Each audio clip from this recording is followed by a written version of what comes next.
오늘의 주요 뉴스입니다. 북한이 정권 수립 75주년을 하루 앞두고 수중에서 핵 공격이 가능한 전술핵 공격 잠수함을 처음으로 공개했습니다. 합참은 정상 운용이 불가능해 보인다면서 성능을 평가절하했습니다. 김만배 씨 허위 인터뷰 의혹을 대선 공작 게이트로 규정한 국민의힘이 배후에 이재명 더불어민주당 대표가 있다고 공세 수위를 높였습니다. 민주당은 국민의힘이 가짜뉴스 선동을 통한 정치 공세를 하고 있다고 비판했습니다. 오늘 새벽 흉기를 가방에 넣고 대학교에 침입해 여성 연구원을 협박한 30대 남성이 경찰에 붙잡혔습니다. 이 남성은 지난 1일에도 흉기를 들고 자신이 하느님이라며 한 아파트에서 소란을 피우다 체포됐었습니다. 단독 보도합니다. 대전과 충북 청주의 초등학교 교사가 잇따라 극단적인 선택으로 생을 마감했습니다. 대전에서 숨진 교사는 악성 민원과 아동학대 고소로 힘든 시간을 보냈던 것으로 알려졌습니다.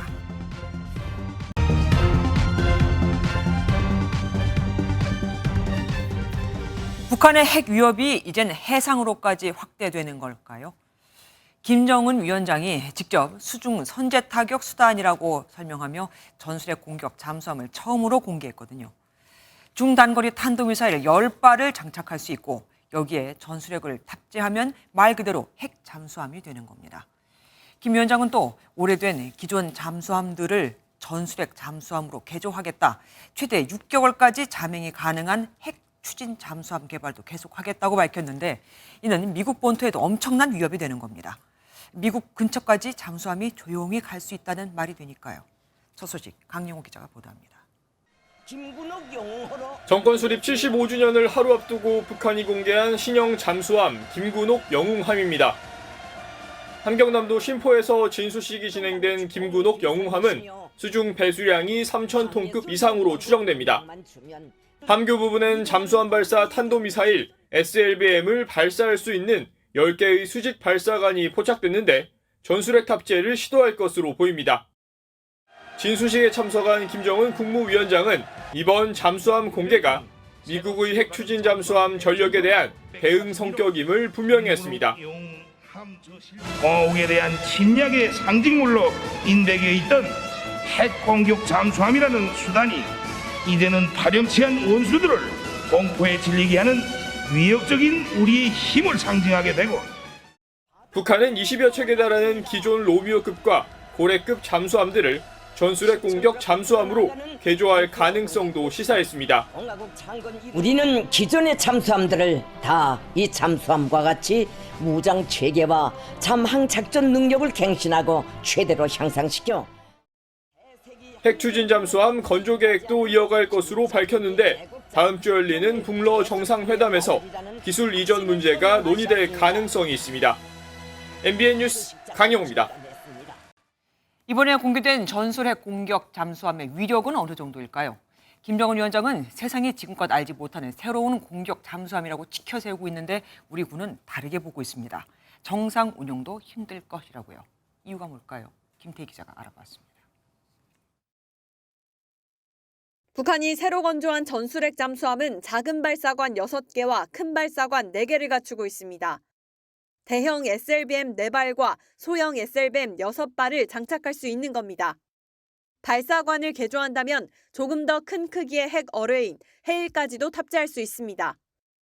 수중에서 핵탄두를 기폭시켜 명칭 그대로 방사능 해일을 일으킬 수 있는 무기입니다.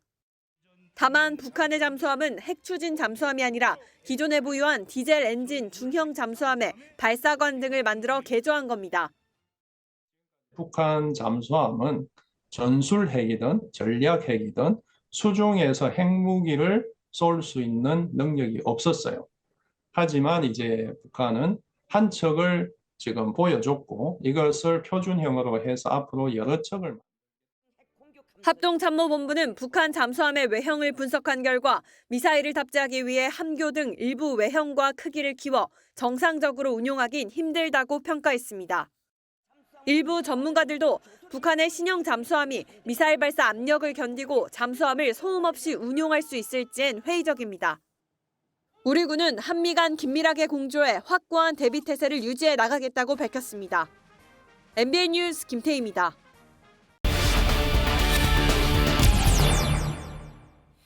최근 해군 중시 행보를 보이던 김정은 위원장 결국 이렇게 전술의 공격 잠수함까지 나오게 됐습니다. 신재우 기자와 좀 더 자세히 짚어보겠습니다.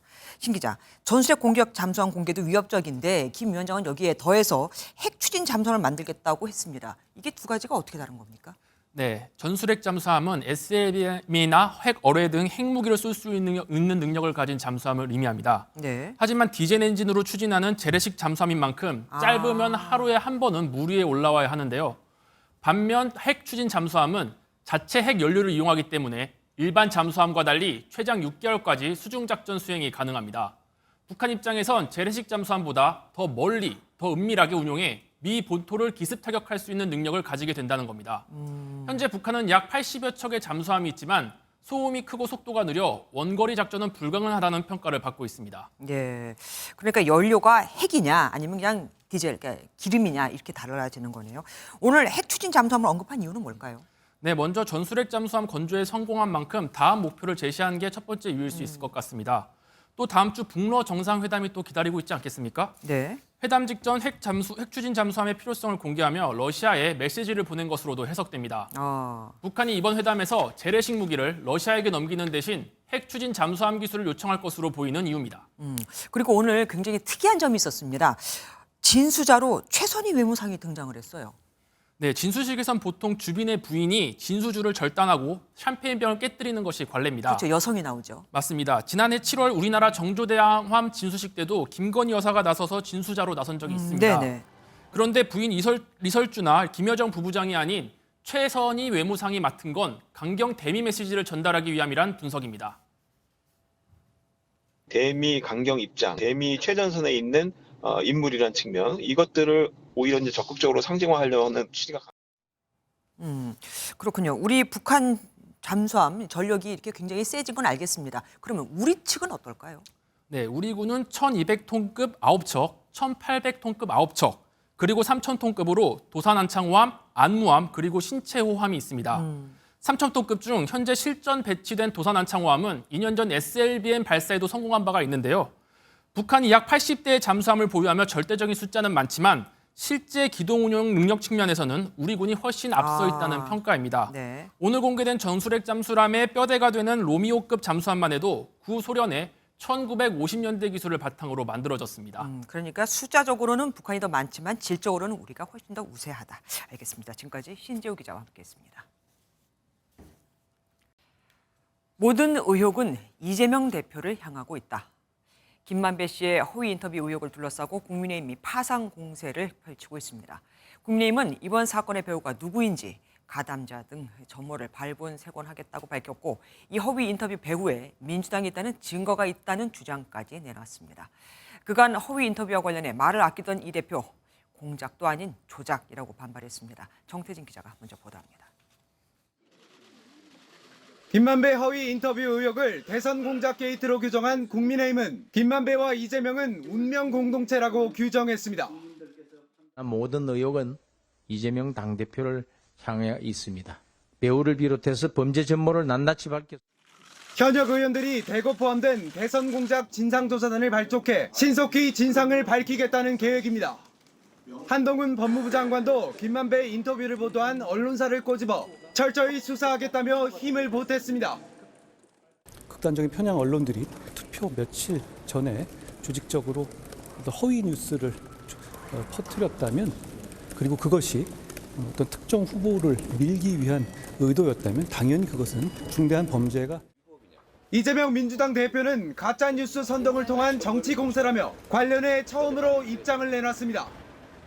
신앙님 녹음은 들어봤더니 기획 인터뷰가 전혀 아니거든요. 네, 이건 진짜 정치 공작이라고 봅니다. 공작도 아니고 조작이다.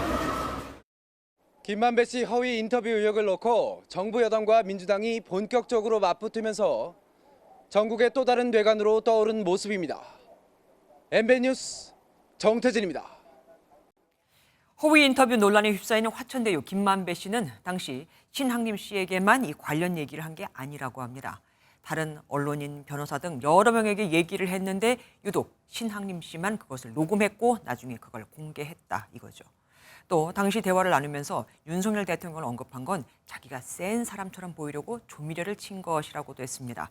대화 내용에 일부 허위가 있었다는 걸 인정한 겁니다. 심가연 기자가 김만배 씨의 입장을 단독 보도합니다. 지난 2021년 9월 13일 조선일보가 이재명 인터뷰한 언론인 7개월 뒤 화천대유 설립이란 기사를 쓰며 대장동 관련 의혹이 수면 위로 떠올랐습니다. 화천대유 대주주 김만배 씨가 신학림 전 언론노조위원장을 만난 건 이로부터 이틀 뒤.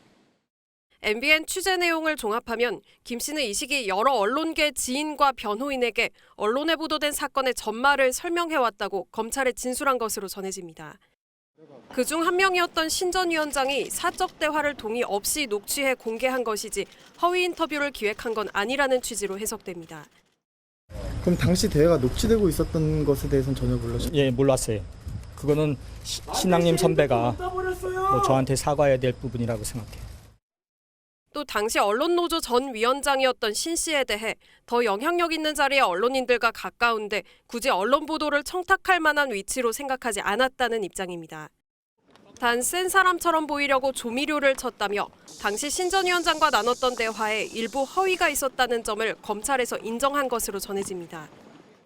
검찰은 곧 김만배 씨를 소환 조사한 뒤 김 씨와 신 전 위원장에 대한 구속영장 청구 필요성을 검토할 계획입니다.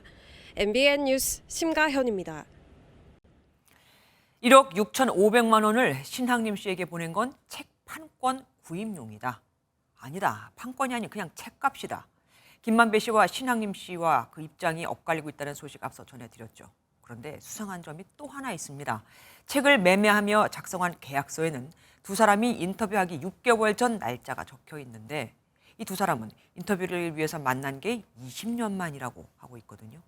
두 사람 모두 자신은 모르겠다며 상대방의 뜻이라고 넘기고 있습니다. 박은채 기자가 단독 보도합니다. 김만배 씨와 신학림 전 위원장이 인터뷰를 한 건 지난 2021년 9월 15일. 닷새 뒤 돈 1억 6,500만 원이 송금됐습니다. 하지만 두 사람이 작성한 책 매매 계약서에는 날짜가 6개월 전인 3월로 적혀 있습니다. 검찰 조사를 마치고 귀가한 신학림 전 위원장은 김 씨가 적었다고 주장했습니다. 계약서에는 왜 3월로 기재가 되어 있는 거예요, 계약 시점이? 김만배 씨가 그렇게 하자고 그래서 저는 그렇게 했습니다. 하지만 MBN 취재 내용을 종합하면 김 씨는 계약서를 신 전 위원장이 작성해 날짜가 3월로 된 이유를 알 수 없다는 입장인 걸로 전해집니다. 검찰은 허위 인터뷰의 대가라는 점을 숨기기 위해 날짜를 앞당긴 걸로 의심하고 있습니다.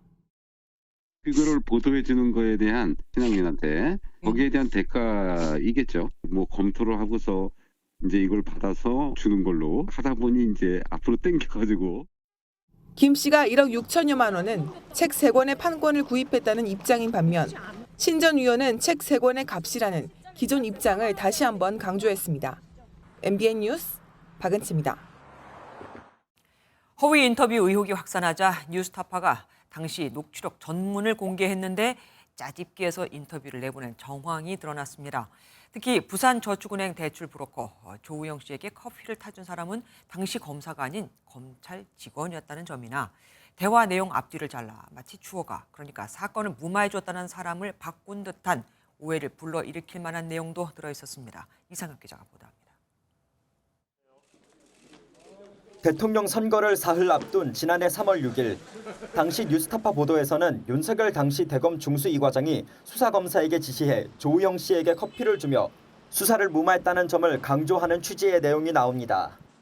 윤석열이가 네가 조우영이야 이러면서 윤석열한테서 윤석열이가 보냈단 말이야? 그럼 그 박가 커피 뭐 하면서 뭐 몇 가지를 했더니 보내주더래. 그래서 사건이 없어졌어. 그런데 인터뷰 전문에는 커피를 준 사람은 검사실 직원이라는 내용이 나옵니다. 그러면 조용은 가가지고 한잔 마시고 온 거야? 아니면 윤석열하고 마시고 온 거야? 아니면 혼자 거기서 타주니까 직원들이 차 한 잔 어떻게 마시겠어. 갖다 놨는데 못 마시고 나온 거지. 또 김 씨가 말한 검사를 지칭한 말은 줄여 윤석열 중수과장으로 대상을 받고 오해를 불러일으키도록 편집한 정황도 나옵니다. 김 씨는 부산저축은행 수사 무마에 대해 말할 때 등 모두 3차례 입단속을 했습니다. 이거 기사 나가면 나는 안 돼, 이거. 근데 그 얘기는 누구한테도 안 하는 거야. 아니 죽을 때까지 하지 말아야지. 응? 뉴스타파 측은 당시 인터뷰 전문을 공개했지만 허위 인터뷰 의혹의 파장은 일파만파로 퍼지고 있습니다. MBN 뉴스 이상엽입니다. 허위 인터뷰의 핵심은 윤석열 대통령이 검사 시절 부산저축은행 비리 사건과 관련이 있었던 것처럼 꾸민 거죠. 당시 윤석열 검사가 이 비리 사건을 봐줬기 때문에 이 자금이 대장동 사업의 기반이 됐다. 뭐 이런 건데, 그런데 국민의힘이 진짜 주범은 청와대 민정수석 시절 문재인 전 대통령이라고 지목했습니다. 문 전 대통령 측은 흑색 선전이라며 격앙된 반응을 보였습니다. 이기종 기자입니다. 국민의힘 원내대책회의에 참석한 이철규 사무총장이 대선 공작 게이트에 배후를 거론하며 이런 설명을 덧붙입니다. 부산저축은행 비리 은폐에 당시 검사였던 윤석열 대통령이 연루됐다는 인터뷰가 모두 가짜였다며 진짜 주범은 따로 있다는 겁니다. 수사를 무마해준 사람이 누군가에 대한 의문이 생길 수밖에 없습니다. 주범은 당시 청와대 수석으로 있던 문재인 전 대통령이라고 지목하지 않을 수가 없습니다. 지난 2012년 새누리당 이종혁 의원이 의혹을 제기해 명예훼손으로 고소당했지만 검찰이 혐의 없음으로 처분했다는 게 근거입니다. 당시 의 의원은 문 전 대통령이 민정수석 시절이던 2003년 부산저축은행의 부탁을 받아 금융감독원 담당 국장에 전화를 걸어 압력을 행사했다고 주장했습니다. 19대 총선 전 국민 앞에 그 진상을 밝혀야 합니다. 지난해 벌어졌던 부산저축은행 사태는 문재인 정부 국정상황실장을 지낸 민주당 윤건영 의원은 페이스북에 제발 적당히 좀 하시기 바란다. 국민을 현혹하기 위한 수작이라고 맹비판했습니다. 그러면서 2013년 4월 검찰에 무혐의 처분을 거론했습니다. 당시 이종혁 의원이 제기한 금감원 외압 등의 의혹으로 저축은행 피해자들이 고소했지만 혐의를 밝히지 못했습니다. 윤 의원은 당시 박근혜 정부 검찰이 봐주었을 리가 있겠느냐며 의혹의 근거가 전혀 없었기 때문이라고 밝혔습니다. MBN 뉴스 이기종입니다. 방송 프로그램을 심의하는 방송통신심의위원으로 있으면서 특정 방송사 관련 변호를 도맡아 해 이해 충돌 논란이 일었던 정민영 방심위원이 결국 해촉됐습니다. 여야 4대4로 이루어져 있었는데 이제 4대3, 그러니까 여권 우위로 재편된 방심위는 다음 주 화요일 뉴스타파의 김만배 씨 인터뷰 건을 긴급 안건으로 심의합니다. 박유현 기자가 보도합니다. 2021년 7월 방송통신심의위원으로 위촉된 정민영 전 위원은 임기 중 MBC 측 법률 대리인으로 여러 재판에 참여해왔습니다. 윤석열 대통령 미국 순방 당시 비속어 보도 소송에서 MBC를 변호하고 김건희 여사의 논문 표절 의혹을 취재하다가 경찰에 사칭했던 MBC 기자 측 변호인도 맡은 겁니다. 그러면서 MBC 프로그램이 심의에 오른 회의에 수십 회 참석하기도 했습니다. 국민권익위원회는 정 전 위원의 행위가 이해충돌방지법 위반에 해당한다고 판단했습니다. 자신이 법률 대리를 했던 법인인 MBC에 대해 제재 조치 등의 결정을 하는 회의에 신고 회피 의무 이행 없이 참석해 심의 의결한 것으로 확인되었습니다. 인도네시아를 공식 방문 중인 윤 대통령은 현지에서 정 전 위원의 해촉안을 제가했습니다. 정 전 위원은 입장문을 통해 변론을 맡은 사건 심의에는 참여하지 않았는데 임기가 2년 넘게 지난 지금 해촉하는 건 다른 이유가 있다고 볼 수밖에 없다고 반발했습니다. 정 전 위원 해촉으로 여권 추천위원이 다수가 된 방심위는 곧바로 언론인 출신인 유희림 위원을 새 위원장으로 호선했습니다. 방심위는 오는 12일 뉴스타파의 김만배 씨 인터뷰 건을 긴급 안건으로 올려 심의합니다. 명백하고 현존하는 위협적 존재가 된 내외부의 가짜뉴스 척결을 위해 우리 위원회가 가진 모든 역량을 동원하겠습니다. 방심위 여권위원들은 가장 높은 징계인 과징금 부과 등을 추진할 것으로 알려졌습니다. MBN 뉴스 박영입니다. 허위 인터뷰 의혹 이슈에 대해서 법조팀 정태훈 기자 다시 분석해 보겠습니다. 정 기자, 지난해 이원석 검찰총장이 취임한 이후 첫 번째 특별수사팀 구성입니다. 배경이 뭘까요? 아무래도 무엇보다 사안의 이 심각성이 고려됐다는 분석입니다. 허위 인터뷰 내용이 대선을 사흘 앞둔 상황에서 공개되면서 이 결과에 결정적 영향을 미칠 수 있었던 거잖아요. 네. 실제로 당시 선거 결과도 0.7% 차이로 당락이 결정됐던 거 기억하시죠? 맞습니다. 네. 예. 또 공교롭게도 해당 인터뷰를 가졌던 시기가 이 공개 시점보다 6개월 앞선 시기였다 보니 사전에 기획을 하고 뒤늦게 공개한 것 아니냐는 의심을 떨칠 수가 없는 거죠. 네, 네. 확실한 사실규명이 필요하다 보니 내린 결정이라고 보여집니다. 검찰이 굉장히 세게 얘기했습니다. 그렇죠. 선거 제도를 농단한 중대 사건. 네, 이렇게 센 워딩을 할 수밖에 없었던 건 방금 말씀드린 그 문제에서 그치지 않기 때문인데요. 네. 허위 사실을 당시 제대로 된 확인 없이 대대적으로 보도한 대형 언론사들도 이슈몰이에 한 몫을 했고요. 네. 정치인들은 이를 또 자신들의 SNS로 적극 유포해 나가기도 했죠. 여기에 해당 인터뷰를 올린 과거 커뮤니티 글의 추천수가 조작된 사실까지 뒤늦게 드러나면서 배후에서 기획한 세력이 있었던 거 아닌가 하는 의혹이 들 수밖에 없는 겁니다. 그런데 이게 다가 아닙니다. 또 다른 가짜뉴스 의혹도 불거졌습니다. 그렇습니다. 2011년 그 당시 조우영 씨 검찰 조사 시점에 검찰이 조 씨의 계좌까지 추적을 했는데 사건을 무마했다. 이런 내용의 JTBC 보도도 대선 직전에 나왔었거든요. 네네. 이 또한 조 씨가 이 최근 검찰 조사에서 검찰의 계좌 추적이 사실 무근이다. 이렇게 진술한 것으로 전해지는 등 잘못된 뉴스인 것으로 현재 밝혀지고 있습니다. 특히 이 당사자 조 씨가 해당 기자에게도 관련 사실을 말한 것으로 알려졌는데요. 이러한 입장을 들었음에도 보도를 내보냈다면 누군가 입김이 작용한 것 아니냐 이런 의심을 검찰은 하고 있는 것으로 전해집니다. 이런 와중에 MBC도 사과 방송을 했죠. 그렇습니다. 이례적으로 대형 방송사들의 사과 방송이 잇따르고 있습니다. 그제 JTBC에서 왜곡된 보도를 하게 된 점 시청자 여러분께 사과드린다. 사과 방송 밝혔고요. 어제 MBC도 뉴스를 통해 뉴스타파 인용 보도로 시청자 여러분께 혼선을 드렸다며 사과를 했습니다. 특별수사팀이 꾸려진 만큼 검찰은 당장 다음 주부터 해당 언론사들에 대한 강제 수사에 돌입할 가능성이 높아 보이는데요. 네. 다만 그간 언론사 압수수색이 제대로 이루어지지 못했던 점 등을 고려하면 검찰도 이 부분에 대해 고심의 여지는 있어 보입니다. 예, 정말 초유의 사태입니다. 정태훈 기자와 함께했습니다. 내일 이재명 더불어민주당 대표가 쌍방울 그룹의 대북 송금 의혹과 관련해 조사를 받으러 검찰에 갑니다. 이례 없는 단식중 조사죠. 의료진까지 배치하며 장시간 조사를 예고한 검찰은 소환 직전인 오늘 지난 대선 경선 과정에서 이루어진 이 대표의 쪼개기 후원 의혹에 대해서도 압수수색을 벌였습니다. 쌍방울 김성태 회장이 경선 당시 첫날 후원금이 이낙연보다 훨씬 많이 들어오면 보기 좋지 않겠냐는 부탁을 받고 한 사람당 1,000만 원밖에 후원할 수 없어서 여러 명의 이름으로 후원금을 쪼개 기부했다고 진술했거든요. 윤기란 기자가 보도합니다. 이재명 더불어민주당 대표가 수원지검에 출석하는 내일은 단식 열흘째가 되는 날입니다. 검찰은 이 대표의 건강 상태가 신경이 쓰일 수밖에 없습니다. 피의자의 권리도 충분히 존중하고 변호인의 변호권도 충분히 존중하면서 적법 절차에 따라 조사를 진행할 겁니다. 그동안 이 대표 출석이 몇 차례 무산되는 등 일정 잡기가 쉽지 않았기 때문에 검찰은 내일 하루 조사로 끝내려 할 가능성이 큽니다. 따라서 150쪽에 달하는 것으로 알려진 질문을 다 하려면 장시간 조사가 불가피한데 검찰은 만일의 상황에 대비해 조사실 옆에 의료진을 대기하게 했습니다. 이재명 대표 소환을 하루 앞두고 검찰은 이 대표에 대한 이른바 쪼개기 후원 의혹 수사에도 박차를 가하고 있습니다.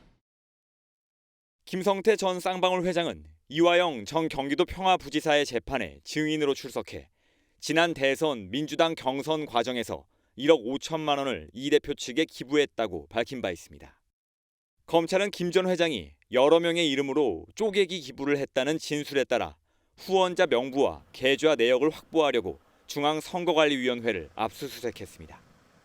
쌍방울 의혹과 관련한 이 대표의 소환 조사를 끝으로 검찰은 백현동 특혜 의혹 사건과 묶어 이 대표에 대한 구속영장 청구 여부를 결정할 방침입니다. MBN 뉴스 윤기란입니다. 검찰 출석을 하루 앞둔 이재명 대표. 연일 정부 여당을 비판하고 있지만 문제는 이런 공세 속에서도 단식의 출구 전략, 단식을 그만둘 명분이 보이질 않는다는 겁니다. 민주당 비명계 내부에서조차 이 단식을 끝내려면 병원에 실려가는 길밖에 없다는 목소리가 나올 정도입니다. 하지만 이 대표 초심을 잃지 않겠다며 단식을 이어가겠다고 밝혔습니다. 이병주 기자입니다. 단식 9일차를 맞은 이재명 민주당 대표는 양평 고속도로 논란과 잼버리 사태, 해병 사망 사건 등을 열거하며 국정 방향 전환과 개각을 재차 요구했습니다. 총리를 포함한 내각이 총사퇴하고 이 사태에 책임을 지면서 새로운 방향을 모색해야 합니다. 민주당은 최상병 사망 진상규명 특검 법안을 당론으로 채택하고 대통령이 국방장관을 해임하지 않으면 탄핵 절차에 돌입하겠다며 힘을 실었습니다. 일단 저희는 국방부 장관에 집중을 할 거고요. 나머지 장관에 대해서는 개별 상임이나 아니면 의원들이 그 문제에 대해서는 지속적으로 명분과 실익이 없다거나 건강이 우려된다는 등 각각 이유로 민주당 내 단식 중단 목소리가 나오고 있는 가운데 정부 여당은 이 대표 단식 중단 요청을 위한 만남은 없을 것이라는 점을 명확히 했습니다. 야당 대표가 가지고 있는 그러한 사법적 리스크에 대해서 대통령으로서의 어떤 시그널이라고 이해를 국민들이 한다면 그거는 대단히 언페어한 그러한 것이.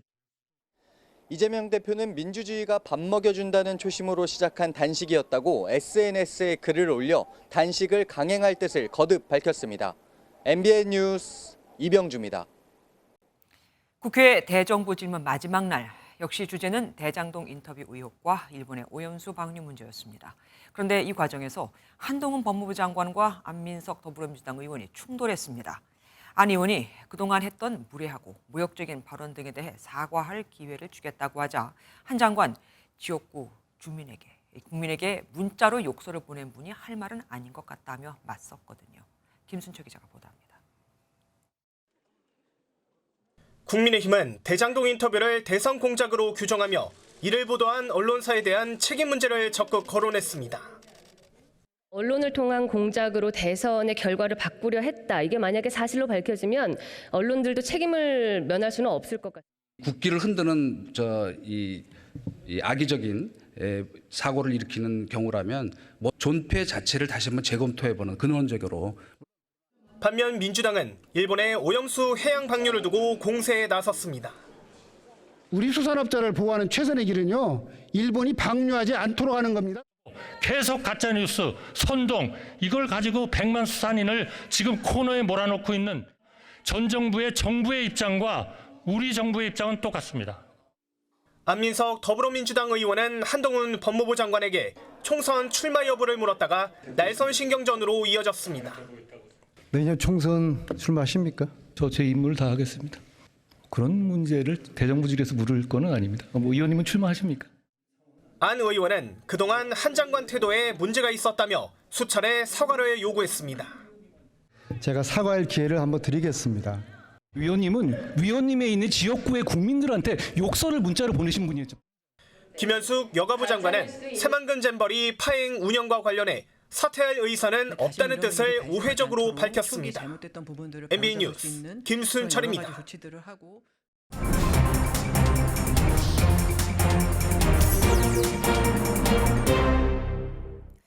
정치 톡톡 시간입니다. 노태영 기자와 함께합니다. 어서 오십시오. 나를 고소하라. 제목부터 참 심상치가 않습니다. 누가 누구한테 한 말입니까? 네, 오늘 여당 지도부에서 김만배 허위 인터뷰 관련해 나온 발언들입니다. 앞서 리포트에서 전해드린 이철규 사무총장이 문재인 전 대통령을 직격하면서 그리고 장예찬 청년 최고위원이 민주당을 겨냥하면서 한 말인데요. 먼저 들어보시겠습니다. 이것이 사실이 아니라면 또다시 허위 사실을 공표했다고 고소해 주십시오. 민주당 국회의원들이 저를 허위사실 공표 혐의로 고소한다면 얼마든지 수사기관에서 진실을 가려내겠습니다. 얼마든지 고소하라는 거 보면 자신이 있어 보이기는 합니다. 이철규 의원은 잠깐 봤었고 장예찬 최고위원은 뭐라고 주장하는 겁니까? 네, 장 최고위원은 민주당 의원들 다수가 조직적으로 대선 공작 게이트에 가담했다 이렇게 주장했습니다. 네. 김만배 인터뷰가 진행된 게 2021년 9월이잖아요. 네네. 그런데 이로부터 불과 한 달도 지나기 전에 민주당 의원 32명이 이른바 대선 공작 면제부 법안을 발의했다는 겁니다. 대선 공작 면제부 법안은 허위 사실을 공표해도 의원직 상실이 되지 않도록 처벌을 경감하는 내용입니다. 네, 기존 공직선거법에서 특정 후보를 당선되지 못하게 할 목적으로 허위 사실을 공표했을 경우 처벌 하한선은 500만 원으로 규정돼 있습니다. 네. 즉 재판에서 형량을 감경받아도 당선 무효형인 벌금 100만 원 이상을 피하기 어려운 거죠. 그렇죠. 제일 적게 줘도 500만 원이니까. 네, 그렇습니다. 그런데 장 최고위원은 야당 의원들이 개정안에서 이 벌금 500만 원이라는 하한선을 삭제해 의원직 상실 우려를 없애려 했다 이렇게 설명했습니다. 네. 이에 대해 민주당은 장 최고위원의 주장은 어떠한 근거도 없는 망상 수준이다. 법적 조치를 통해 엄중하게 책임을 묻겠다 이렇게 답했습니다. 그리고 국회에서는 수산물 판촉 행사가 열렸는데 참 이게 말이 많았습니다. 이재명 대표가 단식하고 있는 곳하고 거리가 좀 있었나 봐요. 네, 불과 100m 정도 떨어진 곳에서 행사가 진행됐는데요. 수협중앙회 등이 주최한 수산물 소비 촉진 행사였고 여당에선 김기현 대표, 윤재욱 원내대표 이런 지도부들이 총출동했습니다. 수산업 화이팅! 화이팅! 수협 화이팅! 힘내라! 이재명 대표는 단식을 하는데 그 옆에서 조롱하거나 하는 반발도 있긴 있었습니다. 네, 맞습니다. 이 대표가 단식을 하면서 지지자들도 국회 안으로 다수 들어와 있거든요. 네. 이 때문에 행사장에서 물리적 충돌이 일어나는 거 아니냐 이런 우려가 있었습니다. 실제 행사 시작 직전에 일부 이 대표 지지자들은 행사 부스를 둘러보며 국회가 국민의힘 것이냐, 폐수 너희나 마시라 이렇게 항의하기도 했었는데요. 네. 다행히 물리적 충돌까지는 없었습니다.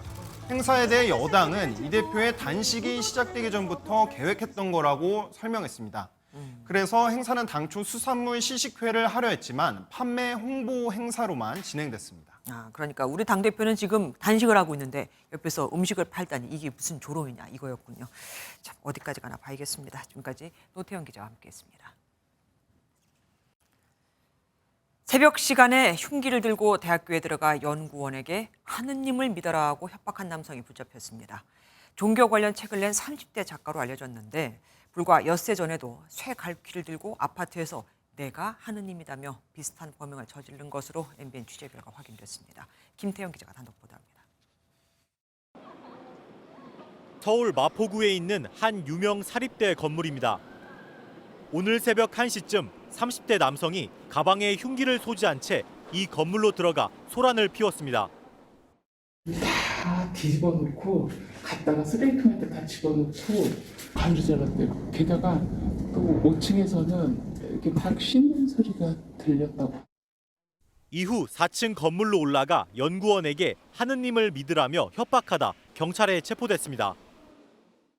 경찰 조사 결과 남성은 청소 노동자 휴게실 문이 열린 틈을 노려 열쇠를 훔쳤고 여자 화장실도 침입한 것으로 확인됐습니다.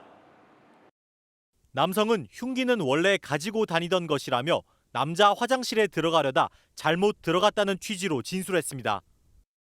다친 사람은 없었지만 새벽 시간 외부인이 마음대로 학교 건물 안으로 들어가 보안이 허술했다는 지적이 나오자 학교 측은 즉각 경비를 강화하기로 했습니다. 휴게실 쪽이 계속 이제 왔다 갔다 하면서 들어올 때 이제 같이 들어오거나 뭐 이렇게 될 수는 있어요. 경찰은 남성이 흉기를 꺼내 직접적인 위해를 가하지 않은 점을 들어 풀어줬습니다. 하지만 이 남성은 지난 2일 오후 5시쯤 서울 구로구의 한 아파트에서 쇠갈퀴를 들고 내가 하느님이다라며 소란을 피우다 체포된 전력이 있었습니다. 작가 출신으로 알려진 남성은 실제로 종교 관련 책을 다수 집필한 것으로 드러났습니다. 당시에도 피해가 없어 석방됐지만 같은 범죄가 연달아 발생하면서 사건을 수사 중인 서울 마포경찰서도 구속영장 신청을 검토하겠다고 밝혔습니다. MBN 뉴스 김태형입니다. 아이에게 미안합니다. 하지만 아이가 한국의 좋은 시설에서 생활하기를 바랍니다. 실패한 아버지가. 관광을 위해 제주에 온 30대 중국인이 9살 아들을 공원에 버리고 달아났다가 붙잡혔습니다. 중국보다 한국의 아동보호시설이 더 좋다고 판단했다는데 구속돼 재판을 받게 됐습니다. KCTV 제주방송 김용원 기자가 보도합니다. 이른 아침 한 아이가 공원을 돌아다니며 누군가를 찾습니다. 수십 분 동안 헤매던 아이는 체념한 듯 가만히 서서 하늘만 올려다봅니다. 공원 관리 담당 공무원이 아이를 발견해 안심시키고 잠시 뒤 출동한 경찰이 짐과 이불 등을 챙겨 아이를 데려갑니다. 9살 중국 국적의 이 아이는 공원에 함께 있던 아버지를 찾고 있었습니다. 하지만 아버지는 당일 새벽 공원 바닥에 자고 있는 아이를 홀로 두고 사라진 뒤였습니다. 지나가는 길에 아이가 너무 혼자서 울면서 왔다 갔다 하고 어수선해 보이니까 이제 경찰에 신고를 하고. 지난달 14일 무사증으로 제주에 온 중국인 부자는 체류 경비가 떨어지자 떠돌이 생활을 했고 이 공원 일대에서 5일가량 노숙을 한 것으로 전해졌습니다. 저 사람들 왜 누군지 몰라도 가방을 안 가져가려나 보다 하고 좀 걱정은 했거든요. 근데 나중에 보니까 두 부자가 있더라고. 9살 아이는 함께 생활했던 이곳 공원에서 아버지를 애타게 기다렸지만 아이를 버리고 떠난 아버지는 끝내 돌아오지 않았습니다. 범행 이튿날 경찰에 잡힌 아이 아버지 37살 중국인 A씨는 중국보다 더 좋은 환경인 한국에 아이를 유기하려는 목적으로 제주에 왔다며 혐의를 인정한 것으로 알려졌습니다. 경찰은 중국인 아버지 A씨를 방임과 유기 혐의로 구속해 검찰에 송치했습니다. 아이를 위한다며 해서는 안 될 범죄를 저지른 중국인 아버지는 한국에서 재판을 받게 됐고 아이는 결국 중국에 있는 친척에게 돌려보내졌습니다. KCTV 뉴스 김용원입니다. 최근 대륙을 가리지 않고 기록적인 폭우가 쏟아지고 있죠. 이번엔 홍콩입니다.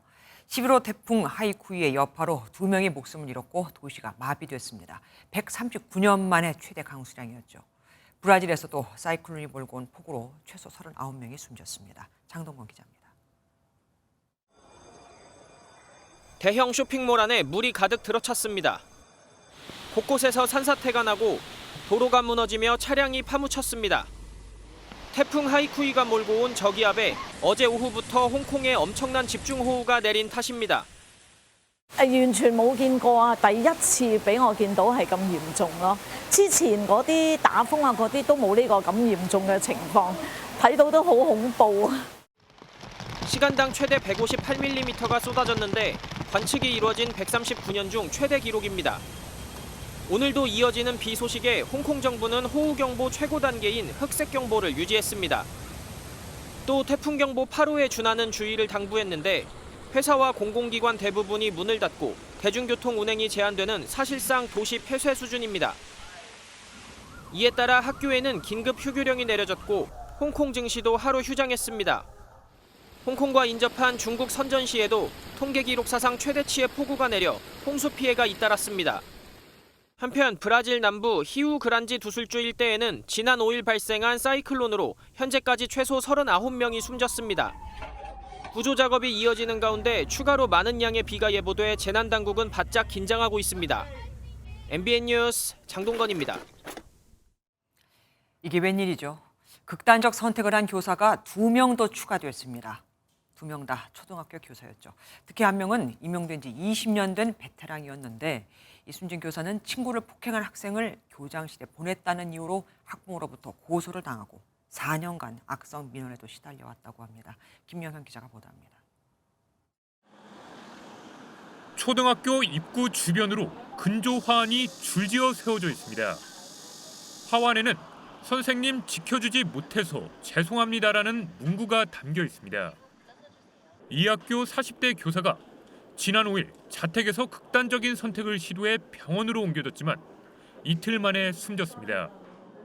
올해로 20년 차인 교사는 지난 2019년 대전의 한 초등학교에서 수업 태도가 불량한 학생 4명의 담임을 맡았습니다. 그런데 한 학생이 친구를 때려 교장실로 보내줬는데 학부모가 찾아와 교사에게 사과를 요구했습니다. 급기야 학부모는 교사가 7차례 아동학대를 했다며 경찰에 신고까지 했습니다. 친구의 배를 때린 거? 그래서 혼을 냈고 근데 그것을 다른 아이들이 보는 앞에서 혼소리로 혼냈다. 이런 내용이 있었고. 이후 정신과 치료를 받던 교사는 학교 측에 교권보호위원회 개최를 요구했지만 받아들여지지 않았고 보다 못한 학부모들이 탄원서를 모아 제출했습니다. 나쁜 말을 하지 말라. 어떻게 보면 당연한 선생님이 하셔야 할 당연한 소명이잖아요. 그러한 일은 하지 않으셨다는 걸 저희가 다 알고 있기 때문에. 결국 교사의 아동학대 혐의는 무혐의 처분으로 결론났습니다. 하지만 이후에도 교사는 일부 학부모들의 악성 민원에 지속적으로 시달려온 것으로 알려졌습니다. 4년 동안 스트레스는 물론 모멸감을 겪어왔던 겁니다. 4명 중에 한 아이의 누나가 체육 수업을 했었나 봐요. 이제 노래 교환인가 뭐 그렇게 이제 점수는 아주 낮은 점수를 줬더니 또 구호가 난리가 나가지고. 충북 청주에서도 한 초등학교 교사가 숨진 채 발견됐습니다. 경찰과 관할 교육청은 구체적인 사건 경위를 조사하겠다고 밝혔습니다. MBN 뉴스 김영현입니다. 서울 한강에 대형 고래가 나타났습니다. 실제 고래는 바다에 살겠죠. 인기 드라마에 나온 초대형 고래를 재현한 겁니다. 한강공원에서 K 콘텐츠의 매력을 느낄 수 있는 축제가 열린 건데 현장 연결해서 분위기 알아보겠습니다. 정주영 기자, 딴 세상 같습니다. 네, 반포한강공원 세빛섬에 나와 있습니다. 제 뒤로 고래 한 마리가 보이실 텐데요. 바다에 사는 고래가 한강에 찾아온 것 같습니다. 길이가 25m에 달하는 해외에서도 뜨거운 반응을 얻은 드라마 이상한 변호사 우영우에 등장하는 혹등고래 조형물입니다. 바닷속을 헤엄치듯 지느러미와 꼬리가 움직이고 고래 울음소리도 내며 물도 뿜어내 마치 살아있는 고래 같습니다. It's actually amazing. It's really nice. Yeah, it's fantastic. 오징어 게임의 영희도 찾아왔습니다. 1단계 게임에 등장했던 4m 크기 술래 로봇인데요. 실제 촬영에 사용됐던 조형물입니다. 또 K-웹툰 유미의 세포들에 나오는 이성세포 조형물도 전시돼 있습니다. 이처럼 전 세계에서 주목받는 K 콘텐츠를 상징하는 조형물을 통해 서울의 매력을 알리는 폼나는 한강 축제의 막이 올랐습니다. 향후 이 아름다운 한강을 배경으로 다양한 K-드라마의 소품 또 조형물들을 설치하여 내 외국인 관광객들에게 즐거움을 선사하도록 할 예정입니다. 다양한 K 콘텐츠 체험은 모두 무료인데요. 국내외 관광객을 사로잡을 한강 K 콘텐츠 페스티벌은 오는 30일까지 이어집니다. 지금까지 반포 한강공원에서 MBN 뉴스 정주영입니다. 아파트 시장의 정설이 깨지는 걸까요? 보통 대단지 입주 물량이 생기면 그래서 전세가 쏟아지면 주변 전세값은 하락하는데 올해는 아닙니다. 물건이 빠르게 소진되면서 가격이 오히려 오르고 있거든요. 월세가 전세보다 많았었죠. 이 또한 바뀌었습니다. 최윤영 기자가 취재했습니다. 마무리 공사가 한창인 서울 개포동의 6,700가구 대단지 아파트입니다. 입주가 두어 달 앞으로 다가오면서 세입자들이 몰려 하루에 4-5건 이상은 전월세 계약이 이뤄지고 있습니다. 이렇다 보니 한 달 전보다 전용 면적 84제곱미터 전세 가격은 1억 넘게 올랐는데 입주 단지 전세 가격 흐름치곤 매우 이례적입니다. 물량 공세로 역전세가 피크를 찍을 것이란 예상이 빗나가는 겁니다.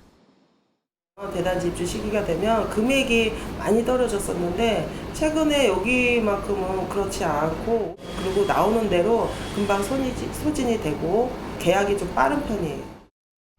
서울과 수도권 주도로 전국 전셋값은 7주째 상승세를 보이고 있습니다. 전세를 찾는 사람이 늘고 있다는 얘기인데 지난해 떠들썩했던 전세 소멸론도 무색해지는 모습입니다. 전세 가격이 작년보다 낮아진 상황에서 대출금리가 안정세를 보이다 보니 수요자들이 월세에서 전세로 다시 돌아서는 겁니다. 거래가 늘면서 서울 아파트 전세 물건은 올 초 대비 60% 수준으로 줄어들었습니다. 전세대출 금리가 4~5%까지 떨어졌는데 전월세 전환율은 6월에 4.8%까지 오르게 되면서 다시 전세로 돌아서는 분위기입니다. 내년에는 서울 민간 아파트 입주 물량이 올해의 절반도 안 되는 10,000가구 초반으로 뚝 떨어질 예정이어서 가격 불안이 지속될 것이란 전망이 많습니다. MBN 뉴스 최윤영입니다. 중국 최대 비료 업체가 요소 수출량을 줄이겠다고 발표했습니다. 우리나라는 이미 2년 전 중국의 요소 수출 통제로 애를 먹은 적이 있죠. 정부는 대체 수입선을 이미 파악하고 있고 비축 물량도 충분하다고 하지만 차량용 요소는 중국 수입 비중이 90%에 육박해 긴장하지 않을 수가 없습니다. 베이징에서 윤석정 특파원이 전해왔습니다. 중국 최대 요소 생산 수출업체 중농그룹은 지난 2일 발표문을 통해 요소 수출량을 줄여서 중국 내 요소 가격 안정에 노력을 기울이겠다고 밝혔습니다. 올해 7월까지 중국의 요소 수출량은 133만 톤으로 지난해 같은 기간보다 50% 이상 늘었습니다. 반면 중국 내 요소 재고량은 22만 톤으로 지난주에만 10%가 더 줄었습니다. 수출은 늘고 재고는 감소하다 보니 중국 내 요소 가격은 3개월 만에 40% 이상 급등했습니다. 이와 관련해 블룸버그 통신은 중국 정부의 지시로 대형 비료 업체들이 이번 달 초부터 수출 계약을 중단했다고 보도했습니다. 2년 전 중국의 요소 수출 통제로 물류난까지 겪었던 우리나라는 일단 중국 정부의 공식 조치는 아니라며 선을 그었습니다.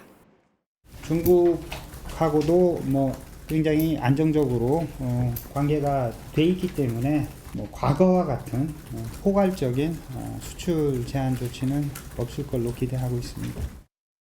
그럼에도 차량용 요소는 중국 수입 비중이 여전히 90%에 육박해 관심을 둬야 할 부분입니다.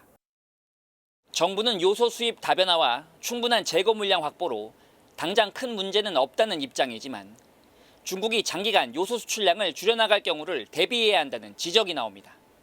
베이징에서 MBN 뉴스 윤석정입니다.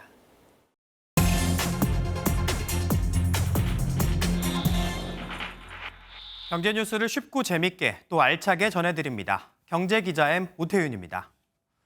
이번 주 준비한 주제는 착한 다이아몬드입니다. 정복할 수 없다는 뜻의 그리스어 아다마스에서 유래한 다이아몬드. 탄소 덩어리가 수억 년 동안 지구 내부에서 고압과 고온에서 만들어지는 희귀한 광물이죠. 보석으로 아름다움도 갖춰 누구나 갖고 싶어 하다 보니 가격도 비쌀 수밖에 없죠. 그런데 요즘 가격이 참 착한 다이아몬드가 등장했다고 하는데요. 먼저 영상으로 만나보시죠. 연마사들이 다이아몬드 원석을 가공하고 있습니다. 기계에 넣어 원석에서 뽑아낼 가장 아름다운 모양을 찾고 오차 각도까지 측정해 꼼꼼하게 깎아냅니다. Diamond polishing is most important. Lining, polishing, cut and symmetry. Big size 2 or 3 size. 그런데 이 원석은 땅에서 캔 것이 아니라 연구실에서 키워낸 다이아몬드입니다. 탄소를 조금씩 붙여내 다이아몬드 구조로 키워냈다고 해서 랩그로운 다이아몬드라고 합니다. 육안으로 구분하기 어려운 건 물론 물리적, 화학적 성질도 똑같습니다. 저희가 시장의 어떤 질서를 확립하기 위해서 다이아몬드 허리면에 레이저 각인을 해놔요. 각인 넘버와 그다음에 감정 기간에 대한 거를 확인을 통해서 1차적으로 구분을 할 수가 있고요. 1캐럿 기준으로 천연 다이아몬드가 1,000만 원이면 랩 다이아몬드는 5분의 1 정도에 불과합니다. 천연하고 전혀 구별할 수가 없었고요. 가격적인 거는 거의 5분의 1, 6분의 1 가격이라.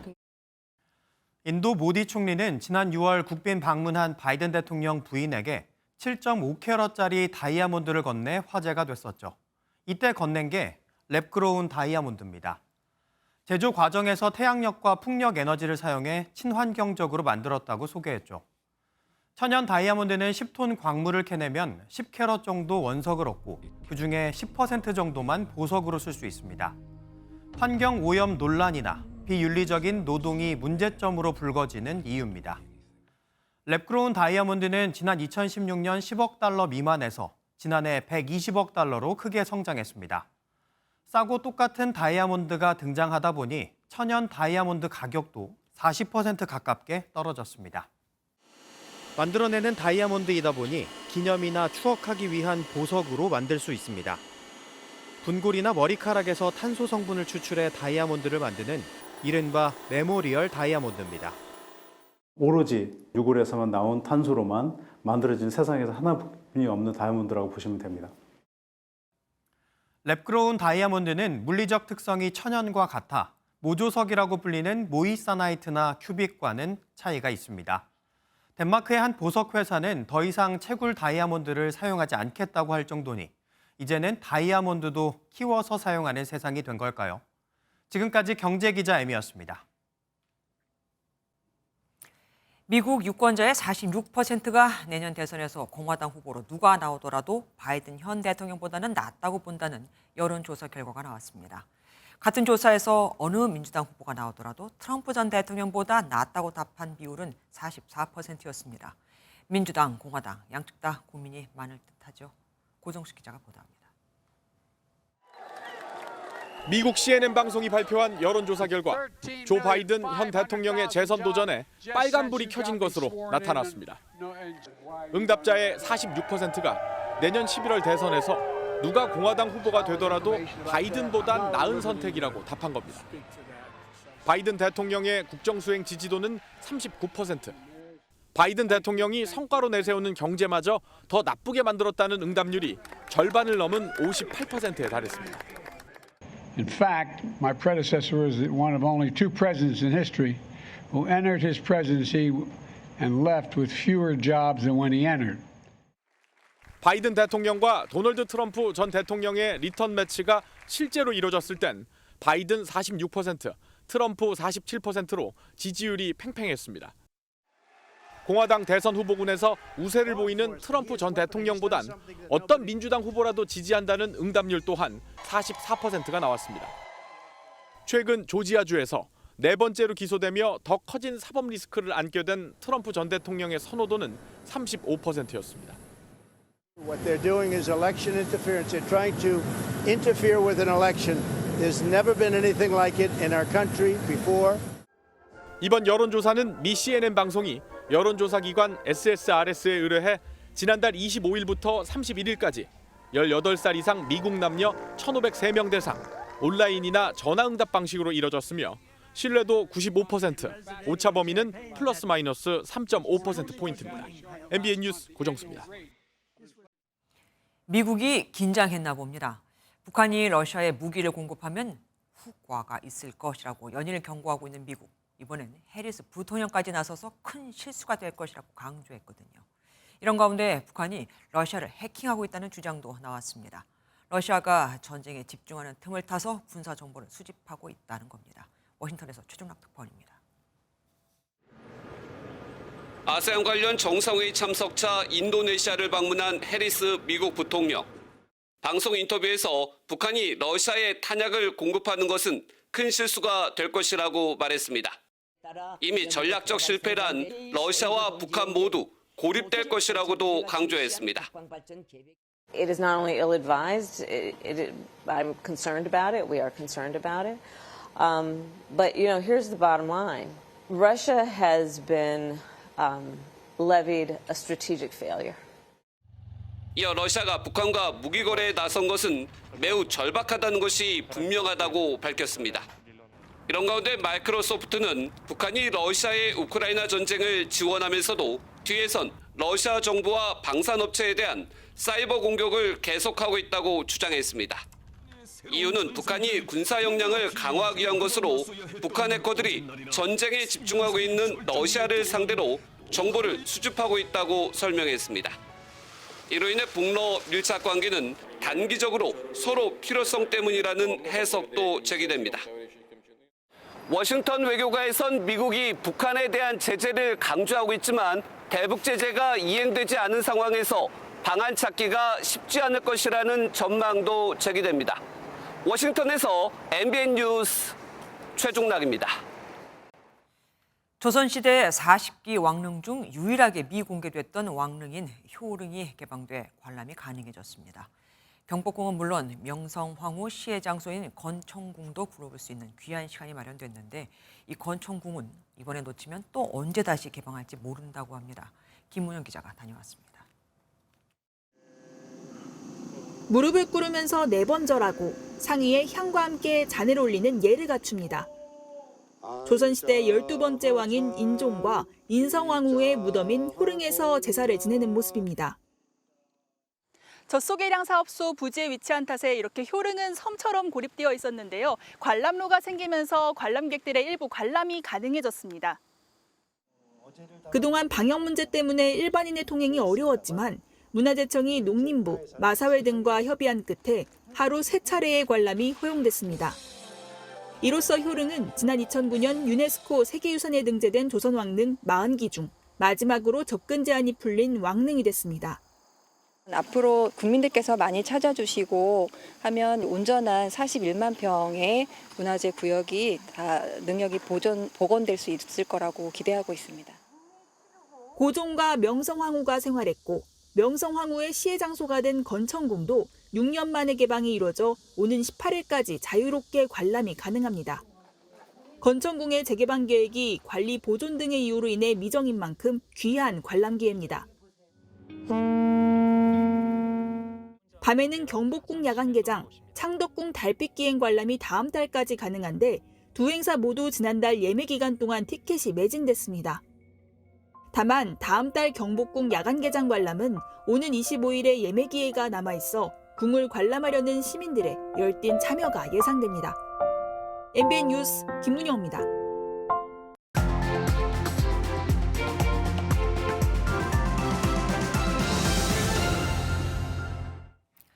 오랑캐 무찌르고 38선 돌파. 이것이 민족적 민주주의더냐. 대한민국 정부 수립과 6.25 전쟁 38선 돌파, 4.19 민주혁명과 5.18 민주화운동, 그리고 60 민주항쟁. 역사의 주요 변곡점을 생생히 기록한 이 영상 속엔 현수막이 빠짐없이 등장합니다. 집회나 시위에서 제기되는 주장은 물론 그 행사 성격도 직관적으로 알 수 있고 때론 울림 있는 호소로 감동을 주기도 하죠.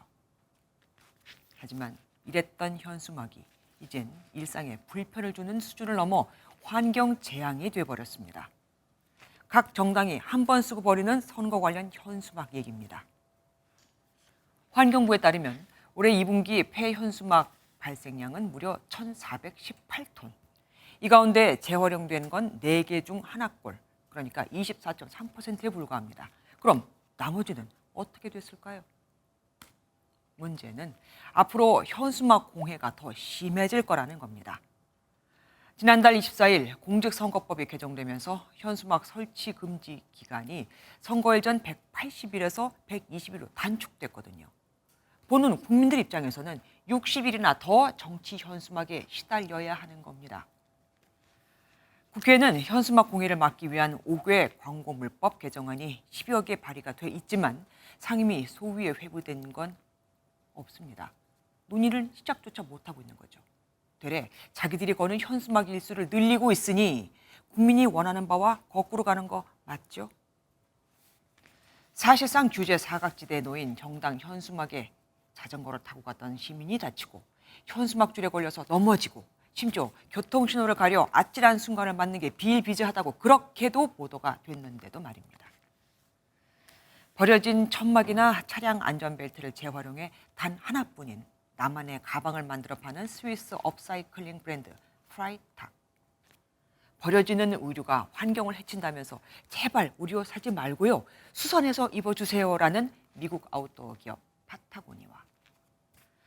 세상은 이렇게 돌아가는데 우리 국회는 동네방네 자기 자랑에 남 비방이 목적인 현수막을 내거는데 진심이죠. 그것도 제 돈 아닌 국민 혈세로 말입니다. 국민을 위해서 일하게 뽑아달라면서요. 우선 국민이 보기 싫고 심지어 국민이 다칠 수 있다는 자기들 현수막부터 줄여주시는 건 어떨까요? 지켜준다면서 다치게 하는 사람을 그 누가 믿을 수 있겠습니까? 김주의 그런데 오늘은 공해가 된 현수막 정치. 오늘은 가을의 세 번째 절기 백로입니다. 내일도 전국에 높고 푸른 하늘이 펼쳐지겠는데요. 동시에 가을볕이 뜨겁게 내리쬐면서 낮 동안 30도 안팎의 더위는 계속되겠습니다. 단 일교차가 크게 벌어집니다. 토요일인 내일 서울 아침 기온은 21도, 전북 무주는 13도까지 떨어지면서 서늘하겠는데요. 주말 동안 날씨로 인한 큰 불편함은 없겠지만 크게 벌어지는 일교차는 염두에 두셔야겠습니다. 내일 내륙을 중심으로는 아침 안개가 자욱하겠고요. 또 영남 해안과 제주 해안으로는 높은 너울을 주의하셔야겠습니다. 내일 중부지방 낮 기온은 서울이 31도, 춘천은 30도, 남부지방도 광주 31도, 부산 29도 등으로 여전히 30도를 웃도는 곳이 많겠습니다. 일요일 밤부터는 제주에 가끔 비가 오는 곳이 있겠고요. 다음 주부터는 늦더위가 조금씩 누그러들 전망입니다. 날씨였습니다. 안녕하세요. 김주하입니다. 공정하고 신속한 MBN 뉴스, 유튜브를 통해서도 만나보실 수 있습니다. 특히 더 많은 뉴스와 라이브를 보고 싶으시다면 오른쪽을 눌러서 구독하시면 됩니다. 어렵지 않죠? 빠르고 정확한 뉴스로 계속 찾아뵙겠습니다. MBN 뉴스를 시청해주신 여러분 고맙습니다.